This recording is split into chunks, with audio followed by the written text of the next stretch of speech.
Doom Patrol Season 2. This will be a full spoiler review. I have a review up on my blog, soundedbetterInMyHead.com.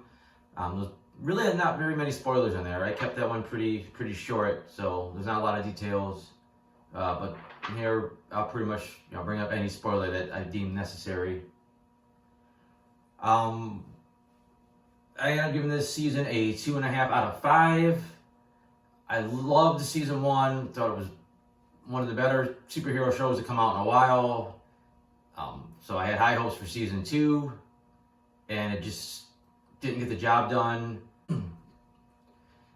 I know production was affected by the coronavirus, but I'm not sure how much. The show ended up being 9 episodes this season, and we heard that there was at least a 10th that they were filming before they had to shut down. 10 episodes is a pretty short season.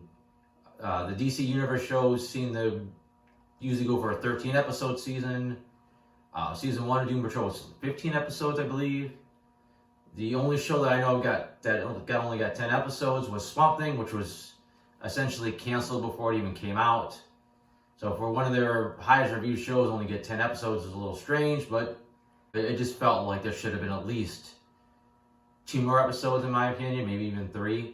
The plot itself was everything feels rushed. It's all about Dorothy and the Candlemaker, but the way they introduce Candlemaker, you don't know if he's the true threat or if there's something else Dorothy could do. Yeah, you know something's going to go wrong with Dorothy. There's no way, the way she's set up, that her thing ends positively this season. And like I said, the Candlemaker was kind of in the back pocket for a while, and then they kind of start hinting, okay, he's the big bad. And we know he's dangerous, but we really don't get too much of a taste of what he can do, so it's hard to be afraid of him as much as we're supposed to be. There's definitely a lot of character stuff that makes up this season, and all the character arcs just end too quickly. The theme this season seems to be about parents and their children and about forgiveness, and we just never get the payoff to that. I don't know if the season was designed to have everything roll over to the next season or not, but that's basically what happens. We had Cliff and his daughter reconciling. That ends with him ditching her wedding. Seems like the next step would have been that she's pissed at him for not showing up, and that just he knows he screwed it up, and that's the end of that storyline. So that one seemed like it was kind of close to being complete. Rita started off like she decided she wanted to be an actual superhero, which is kind of where season 1 ended, and I really like to see that. I love seeing her go in that direction. It was just a great character arc for her, going from season 1 to season 2. They kind of sidetracked that with her whole thing about losing all her confidence because her mother's the one that got her roles by sleeping with the producer. And again, there was just no ending to that storyline. That was it. The season ended. You had Vic and meeting a girl. Had potential, but again, you get the sense that there's no way it's going to work out. Something bad's going to happen, and it did. And again, just ended. She killed someone. He tried to stop her. She got away, and that's the last we've seen of her. Larry, very similar to the last season. The negative spirit shows him a person he loves dying. In this case, is his son. I don't remember season 1 saying that he had 2 kids. Maybe I have to watch it again, but apparently he had a second son, and he looks like he's going to reconcile with him. The kid turns on him, and it all goes to shit, basically. And then looks like he still wants to try to find some way to reconcile with his family at the end, and then that's, again, it moves on to the season finale, and we don't get to see what, if anything, Larry's going to do. They could have ended his there, just tweaked it, so you know what, I don't want to be with my family, it's just a mess, but they hinted that he wanted to do more, so they left that hanging. The bulk of the season was dealing with Niles and Dorothy, just about how he wants to stay alive long enough to protect her. And again, you want to like Dorothy because she's been through a lot of shit, and she's got some pretty bad hands dealt to her with her appearance and a lot of other stuff.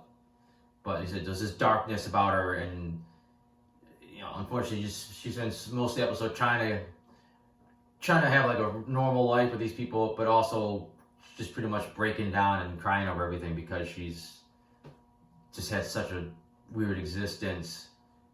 And at least that story seemed to go in the right direction. Again, they just completely got cut off with the cliffhanger, so we don't know where that's going to go. It might actually have a happy ending in some manner.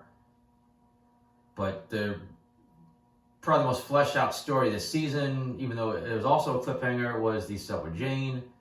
We've seen a lot more of her origin. We've seen where the well came from and how that played into her psyche. We met Miranda finally. Just a little bit more interaction with her and her personalities and how they deal with things. We got to actually see a lot more of a version of young Kay interacting with everybody. Like I said, she just got fleshed out a lot more character-wise. Just a lot of the different personalities. And they said it was a strong cliffhanger, but again, now we gotta wait till next season to see how that pans out. Again, the acting by Diane Guerrero is fantastic. She's really good at making you feel like you're watching a different character. There's a lot more baby doll this time around, and she nails it. Just that crying like a baby and snot coming out of her nose and playing like a little kid. And does a fantastic job at it. Really can't say too much more about it. I just was sure she had some of the most standout stuff. A little disappointed with Cliff this season. This seemed like they doubled up on his over the top personality. He's constantly swearing nonstop, which is fine, but just saying the stupidest shit at the wrong time. He just barely is ever to get himself together and say something that's not offending everybody this entire season. It just seemed like they ramped it up a notch, and it didn't really work for the character. It made him feel a little less unrealistic. The show is known for its wackiness and just bizarre stuff happening, which is fine. It gives the show its character. I felt like they overdid it a lot this season. There's a lot of stuff that they just did, it's like they were just trying to be edgy and push the edge. Like the whole thing with the sex men and the sex ghost was just so bizarre, just out there. There's really not a ton else I want to say about the season. I said it was pretty short. They haven't even said it was going to be a season 3 yet, but they pretty much painted themselves in the corner that they kind of have to. It's DC Universe, so they basically call the shots whether or not they want a show to continue or not. It's not like a network decision. But I'm going to go ahead and go through my notes and see what jumps out at me that's worth mentioning about this season. Again, like I said about Cliff being kind of an asshole, especially to Dorothy. Just this little girl, and I know he's mad at the chief, but this little girl that did nothing to him, and he's just kind of a dickhead to her a lot until pretty late in the season. Kind of thought they would stretch out them being tiny a little bit longer. Just the fact that they started off with them being tiny, I thought it was going to be a bigger plot line than it was, and they wrapped it up the first episode, so I was a little surprised by that. But again, it ended up being a short season. So another thing they seemed to have dropped. Seemed like Cyborg was paranoid that Mr. Nobody had escaped the painting. I thought they were going to set up some kind of PTSD for him, but that just got dropped after that and moved on to the girlfriend storyline. They got a lot more in the character's origin and it's really nailing down timelines. They finally said exactly how old Niles was. We know how old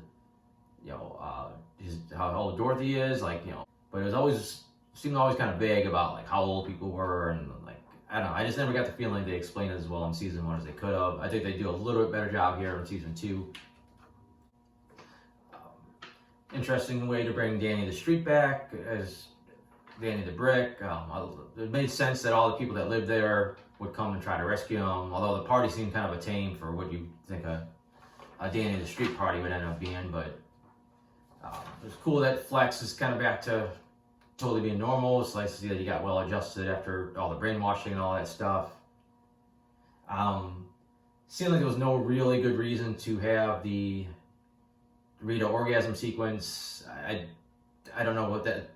I don't know if she just wanted to get off, or she was attracted to Flex, or if she really had a mental block that she felt that she needed to overcome by that physical release. I don't know. It was odd. It was led us to the whole bizarre sex men thing, which was just so weird, and it didn't really lead to anything. Looks like they hinted that we get an upgraded Robot Man this season, especially when he gets the human finger. Looks like maybe he at least have a body part or two that was organic. That got dropped. I mean, he was in pretty bad shape at the end of the season finale, so maybe his body does need a new body. I know in the comics he does get upgraded fairly well. The Steel and Stone show I thought was hilarious. I mean, I wouldn't want to really see a whole show of it, but the little promo they did was awesome. The Scans thing was just corny. The design, the way they portrayed them, I just did not care for it. The effect it had was funny. Everyone just doing the stupidest thing possible. I think that worked for the episode. Again, just random stuff that just was there for no reason. Just like Kipling's mask being some type of butthole looking thing. I don't know what that was there for besides just to be edgy, funny, whatever. I did like Niles apparently trying to make amends with Cliff by sending that tape of his confession to Cliff's daughter, brought her in, started the healing process between the two, even though, like I said earlier, it looked like it ended up going belly up. Another just random goofy thing was apparently Niles can talk to Kipling with a pair of Reese's cups that are magically a phone. I know they got some kind of weird magic in this show, and they communicate and teleport and do all this weird shit with everyday objects, but it just seemed kind of a little cornier than it could have been, should have been. Nice twist that not only was Miranda evil, but she wasn't really Miranda. Season finale was a big Miranda flashback episode, which we needed, but it was so oddly placed. It seemed like that should have happened an episode before the finale, because it just cut into them trying to wrap this big storyline up, even though they didn't wrap it up. But I'm sure there was going to be a lot of people offended by the imaginary Jesus that Cliff saw. Basically the guy's cussing and swearing and throwing Cliff around like a rag doll. But it said it's just based on imaginary version of Jesus that he saw when he was 6, and it was twisted by the candle maker to be a little extra violent. Thought the waxing over effect looked a little mediocre. Just, I don't know, looked like old bad 80s stop motion stuff, the way it goes up, and then it almost looks like it switches out the actor with a completely different wax model. But I think it ended with a possible positive note that perhaps Dorothy, maybe it's her birthright to battle this thing and defeat it. I'm thinking maybe she moves on back to the Arctic and becomes some kind of guardian. I don't know, like what her mother was. It wasn't a bad season. I enjoyed it for the most part, but I said it's everything ended too abruptly. It repeated too much stuff from season 1. It was a little too silly just for the sake of being silly. I think that's an issue I had with the Legion TV series as it went on. I said the characters usually ground all the wackiness, and we just didn't really have any of the big emotional moments this season that we did last season. You got a couple small ones, but not like last season, these big cathartic moments. But other than that, for our next week, expect to see a Stargirl season review. We got the series finale of Agents of S.H.I.E.L.D. next week, so that'll probably be out as well. You'll see them first on my blog, soundedbettermyhead.com. Got some other reviews on there. I still continue to do my comic strips weekly, 3 days a week, so you can check those out. And thanks for watching.